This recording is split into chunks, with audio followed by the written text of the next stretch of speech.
Hello, friends. This is Miss Tara with Chapter 2 of our Bedtime Stories book, Alice's Adventures in Wonderland by Lewis Carroll. Chapter 2 is entitled The Pool of Tears. "Curiouser and curiouser," cried Alice. She was so much surprised for that moment she quite forgot how to speak good English. "Now I'm opening out like the largest telescope that ever was. Goodbye, feet." For when she looked down at her feet, they seemed to be almost out of sight. They were getting so far off.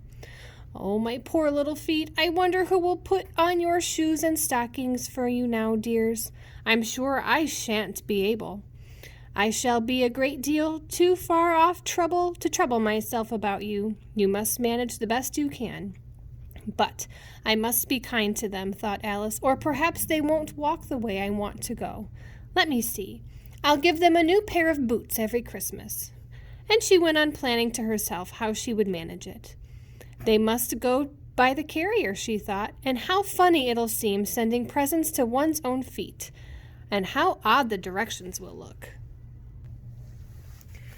Alice's right foot, Esquire, hearthrug, near the fender. With Alice's love. Oh dear, what nonsense I'm talking. Just at this moment, her head struck the roof of the hall. In fact, she was now rather more than 9 feet high, and she at once took up the little golden key and hurried off to the garden door. Poor Alice, it was as much as she could do lying on one side to look through into the garden with one eye. But to get through was more hopeless than ever. She sat down and began to cry again. "You ought to be ashamed of yourself," said Alice. "A great girl like you," she might well say this, "to go on crying this way. Stop this moment, I tell you."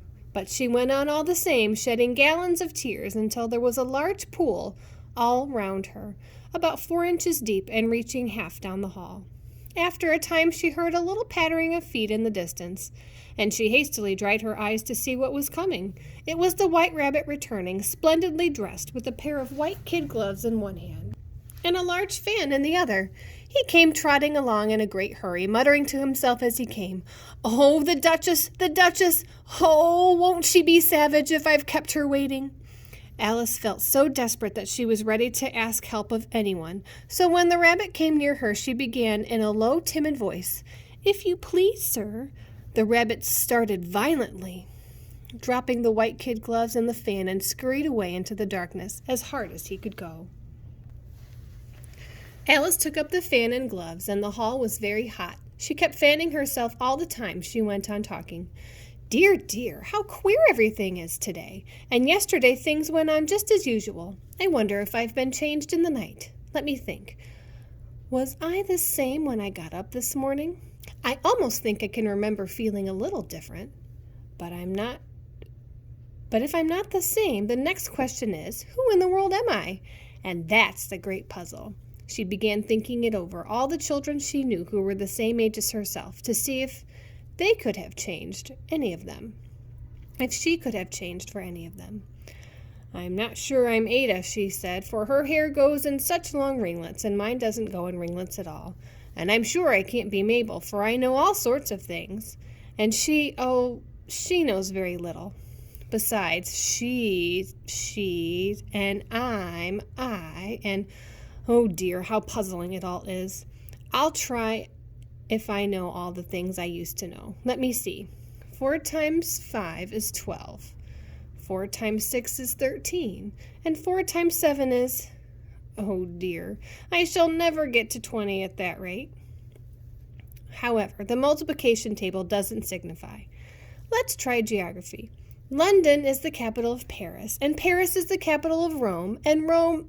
No, that's all wrong. I'm certain I must have been changed for Mabel. I'll try and say, how doth the little, and she crossed her hands on her lap as if she were saying lessons and began to repeat it, but her voice sounded hoarse and strange, and the words did not come out as they used to. How doth the little crocodile improve his shining tail, and pour the waters of the Nile on every golden scale? How cheerfully he seems to grin, how neatly he spreads his claws, and welcomes little fishes in with gently smiling jaws. I'm sure those are not the right words, said poor Alice, her eyes filled with tears again as she went on. I must be Mabel after all. I shall have to go and live in that poky little house and have next to no toys and play with, and ever so many lessons to learn. No, I've made up my mind about it. If I'm Mabel, I'll stay down here. It'll be no use putting their heads down and saying, 'Come on up again, dear.' I shall only look up and say, 'Who am I then?' Tell me that first, and then if I like being that person, I'll come up. If not, I'll stay down here till I'm somebody else. But, oh dear," cried Alice with a sudden burst of tears, "I do wish they would put their heads down. I'm so very tired of being all alone down here." As she said this, she looked down at her hands and was surprised to see that she had put on one of the rabbit's little white kid gloves while she was talking. "How can I have done that?" she thought. "I must be growing small again." She got up and went to the table and measured herself by it. She found that, as nearly as she could guess, she was now about 2 feet high and was going on shrinking rapidly. She soon found out that the cause of this was the fan she was holding, and she dropped it hastily, just in time to save herself from shrinking away altogether. "That was a narrow escape," said Alice, a good deal frightened by the sudden exchange, but very glad to find herself still in existence. "And now for the garden." And she ran with all speed back to the little door, but alas, the little door was shut again, and the golden key was lying on the glass table as before. "And things are worse than ever," thought the poor child, "for I never was so small as this before, never, and to declare it's too bad that it is." As she said these words, her foot slipped. In another moment, splash! She was up to her chin in salt water. Her first idea was that she had somehow fallen into the sea, and in that case I can go back by railway, she said to herself.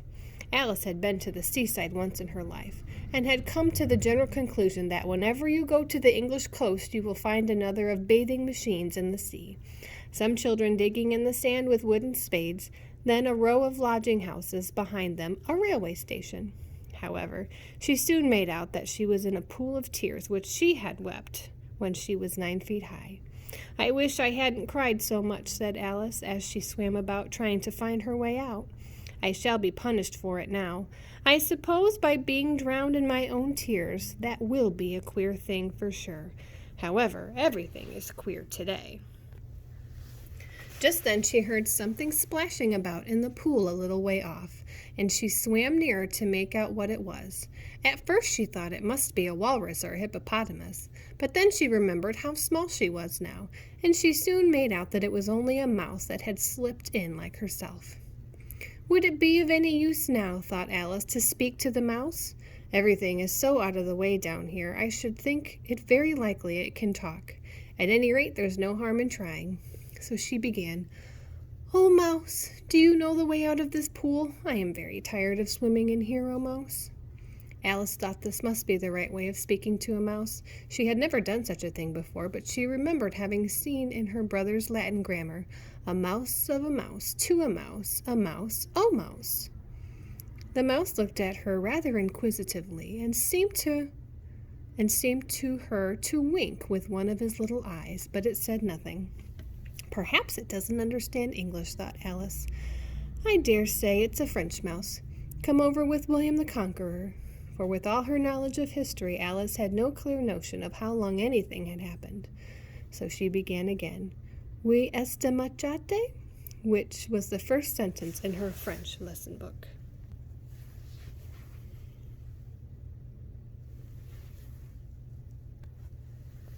The mouse gave a sudden leap out of the water and seemed to quiver all over with fright. "Oh, I beg your pardon," cried Alice hastily, afraid that she had hurt the poor animal's feelings. "I quite forgot you don't like cats." "Not like cats!" cried the mouse in a shrill, passionate voice. "Would you like cats if you were me?"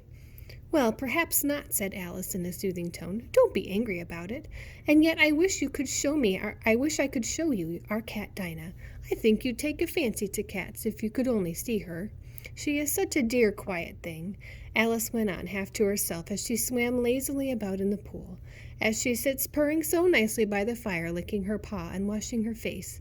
And she is such a nice, soft thing to nurse." And she's such a capital one for catching mice. Oh, I beg your pardon, cried Alice again, for this time the mouse was bristling all over, and she felt certain it must be really offended. We won't talk about her any more if you'd rather not. We indeed, cried the mouse, who's trembling down to the end of his tail, as if I would talk on such a subject. Our family always hated cats. Nasty, low, vulgar things. Don't let me hear that name again. I won't indeed, said Alice, in a great hurry to change the subject of conversations. Are you fond of dogs? The mouse did not answer, so Alice went on eagerly. There is such a nice little dog near our house. I should like to show you. A little bright-eyed terrier, you know, with, oh, such long curly brown hair. And it'll fetch things when you throw them. And it'll sit up and beg for its dinner and all sorts of things. I can't remember half of them. And it belongs to a farmer, you know, and he says it's so useful. It's worth £100. He says it kills all the rats, and, oh dear, cried Alice in sorrowful tone, I'm afraid I've offended it again, for the mouse was swimming away from her as hard as it could go, and making quite a commotion in the pool as it went. She called softly after it, Mouse dear, do come back again. We won't talk about cats or dogs either if you don't like them. When the mouse heard this, it turned round and swam slowly back to her, its face quite pale, with passion, Alice thought. And it said in a low, trembling voice, Let us get to the shore, and I'll tell you my history, and you'll understand why I hate cats and dogs. It was high time to go, for the pool was getting quite crowded with the birds and animals that had fallen into it. There was a duck and a dodo, a lory and an eaglet, and several other curious creatures. Alice led the way, and the whole party swam back to the shore. That's it for Chapter 2, my friends. I'll see you next time for Chapter 3. But until then, sweet dreams. Good night.